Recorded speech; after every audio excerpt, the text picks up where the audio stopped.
তার বিরুদ্ধে আল্লাহর কাছে সাক্ষ্য হয়ে যাবে। আপনি গভীর রজনীতে ঘরের দরজা বন্ধ করে কোথায় জিনা করেছেন, ওই ঘরের মাটি আপনার বিরুদ্ধে সাক্ষী হয়ে যাবে। আপনি কোন জায়গায় গাছে নাম চুরি করে দিয়েছেন, ওই গাছের নিচের মাটিটা, ওই জমিটা আপনার বিরুদ্ধে আল্লাহর কাছে সাক্ষ্য হয়ে যাবে। এই দুনিয়ায় আপনি চেয়ারম্যান ছিলেন, মেম্বার ছিলেন, ক্ষমতা পাওয়ার পরে ইউনিয়ন পরিষদের ভেতরে ঢুকে জনগণের চারিদিকে ঘুম আপনি চুরি করে খেয়েছেন। ইউনিয়ন পরিষদের ওই ঘরের জমিনের মাটি আপনার বিরুদ্ধে সাক্ষী দিয়ে দেবে।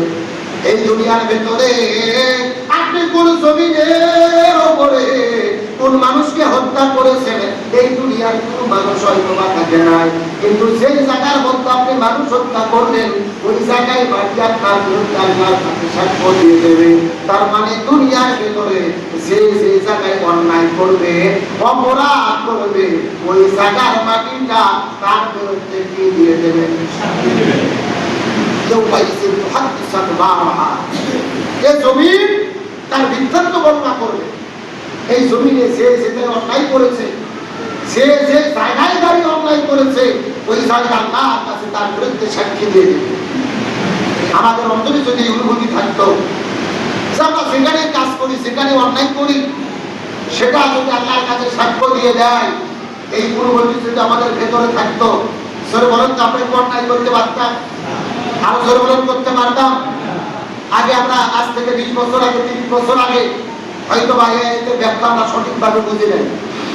অথচ আপনি যদি আমেরিকাতে আপনার কোনো লোক থাকে, মালয়েশিয়া, সৌদি আরবে, আপনি যদি ভিডিও ফোনে কথা বলতে চান, মিনিটের ভেতরে মোবাইলের মধ্যে দেখা যায় কি যায় না? আর একটু জোরে বলেন, দেখা যায়। ভিডিও ফোন তো দূরের কথা, কোথায় আমেরিকাতে খেলা হচ্ছে, আর্জেন্টিনা, ব্রাজিল, নেইমার, মেসি খেলতেছে, তাম পৃথিবীর মানুষেরা লাইভে খেলা দেখতেছে। 2 মিনিটও দেরি হয় না, 4 মিনিটও দেরি হয় না, খেলা চলতেছে যেভাবে, দেশের জনগণ দেখতেছে সেইভাবে লাইভ সম্প্রচার হচ্ছে। তাহলে আমেরিকা হাজার হাজার কিলো দূরের খেলা এই বাংলাদেশের প্রযুক্তি যদি লাইভে দেখাতে পারে, এই দুনিয়াতে আপনি যে অন্যায় অপকর্ম করতেছি, সেই অন্যায় অপকর্ম করার ভিডিও ফুটেজ হাসরের ময়দানে আল্লাহ কি দেখাতে পারবে না? এই জোরে বলেন পারবে না? তার মানে এই দুনিয়াতে আমরা যা করতেছি, মনে করেন এই জমিনটাই হলো সিসিটিভি, এই জমিনটা ভিডিও করে রাখতেছে। আপনি যেই ঘরের মধ্যে অন্যায় করবেন, ওই ঘর আপনার বিরুদ্ধে সাক্ষী দেবে। আপনি যেই জায়গায় অন্যায় করবেন, ওই জায়গার মাটি আপনার বিরুদ্ধে সাক্ষী দেবে। আর সবগুলো সাক্ষ্য আল্লাহর কাছে হাজির করা হবে, আল্লাহ তাআলা বিচার করবেন।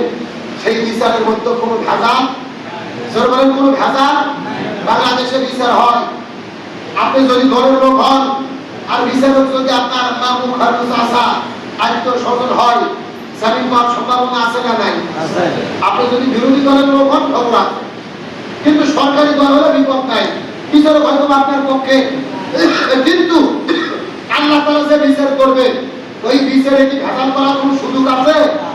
এই দুনিয়াতে যে যতটুকু কাজ করবে, সেই কাজের ন্যায্য পাওনা আল্লাহ তাআলা বুঝে দেবেন।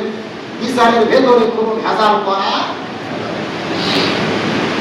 এই জন্য আল্লাহ সুবহানাহু ওয়া তাআলা বললেন, ইয়াউমাইযিন তুহাদ্দিসু আখবারাহা, জমিন যখন তার বৃত্তান্ত বর্ণনা করে দেবেন হাসরের ময়দানে।